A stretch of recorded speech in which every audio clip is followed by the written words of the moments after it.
জাদুঘরের গুরুত্ব আসলে আপনারা দেখবেন যে যখন পৃথিবীর যে কোনো দেশে আপনারা যান দুইটা জায়গায় আমরা হচ্ছে ভিজিট করি। প্রথম জায়গাটা হচ্ছে ওই দেশের মিউজিয়াম, কারণ ওই মিউজিয়ামে গেলে আমরা জানতে পারি ওই জাতিটা কতটা সমৃদ্ধ এবং তার কোন পথ দিয়ে জার্নি করে এই জাতি আজকে এখানে এসে পৌঁছেছে এটা জানার একমাত্র উপায় হচ্ছে জাদুঘর।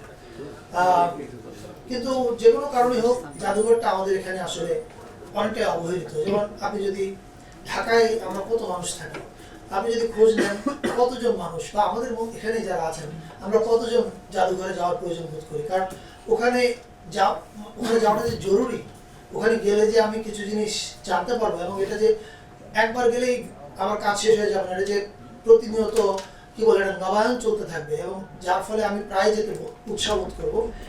এই জিনিসগুলো আসলে আমাদের জাদুঘরের ক্ষেত্রে কখনো হয় না, আনফরচুনেটলি।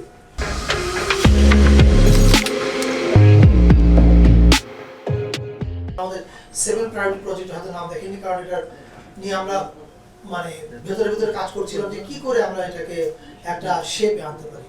তো আমরা প্রথম যে জায়গাটা আইডেন্টিফাই করলাম সেটা হচ্ছে যে এই যে জাদুঘরগুলোকে আমরা আধুনিকায়ন করব, মডার্নাইজেশন হবে, শুধু জাতীয় জাদুঘর না, এর অধীনে আরো অনেকগুলো জাদুঘর আছে। এই কাজে নেতৃত্ব দিবে কে? আমাদেরকে আগে লিডার খুঁজে বের করতে হবে যে কে এটা নেতৃত্ব দেবে।